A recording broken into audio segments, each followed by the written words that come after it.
wish upon a star.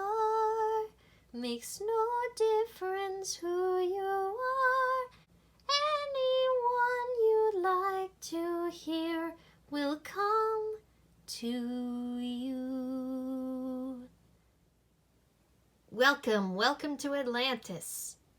Atlantis, the Lost Empire, where we can explain characters from that film. Starting with Milo Thatch.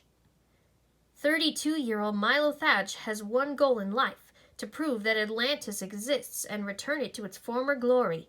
Orphaned at a young age, Milo was raised by his grandfather, Thaddeus Thatch.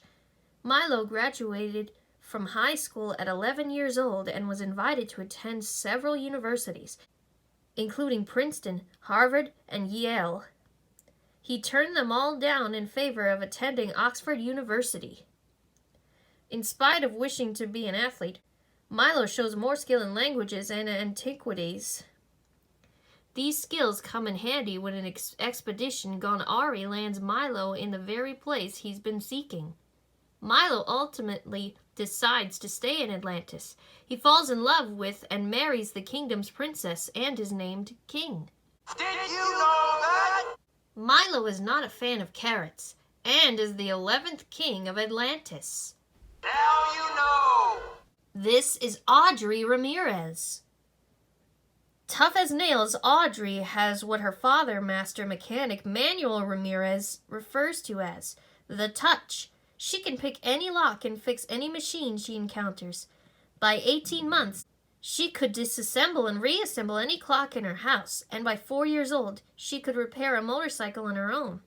Audrey was born in Detroit. By age 9, she was employed at Henry Ford Automotive and was promoted to a managerial position by the age of 11. Audrey is part of the expedition searching for Atlantis and is instrumental in saving the city. She later returns to the surface using the gold she receives from the Atlanteans to open a repair shop with her father.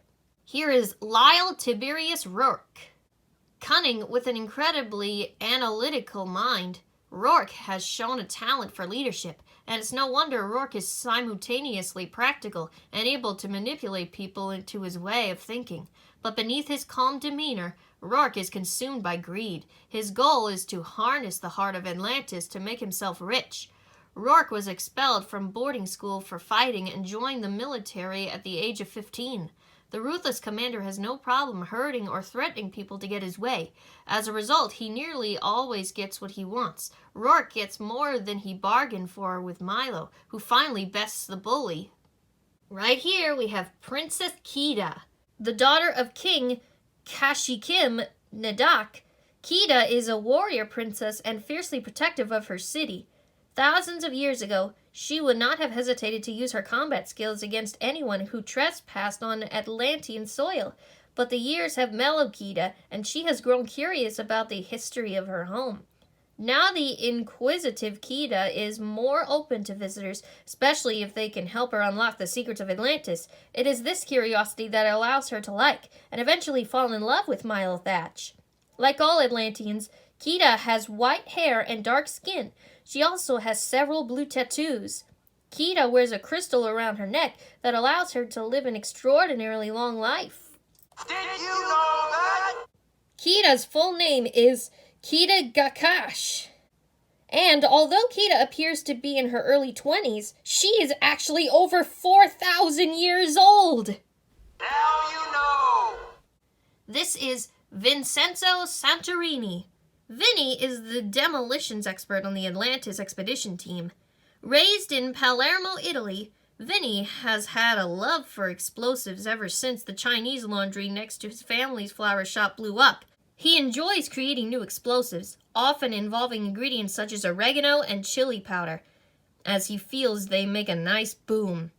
Although Vinny is generally very tough and stoic, he does enjoy playing pranks on Milo. What doesn't he like? Magic, which he calls hocus pocus. And this is Wilhelmina Packard. Over the years, Wilhelmina has held a number of jobs. She has been a dancer, a waitress, and a seamstress, to name a few. But her real passion is communications and creating communications devices. She helped create the galvanometer, the vibrating telephone, and the Bornant movable cup, Perkion detector. Wilhelmina is rather lazy, preferring to do her work when she feels like it, not when she is asked to do it. She has been married at least 9 times. That's unfortunately all I got for Atlantis, the Lost Empire. Join me next time, and we'll head over to the forest to explain characters from Bambi.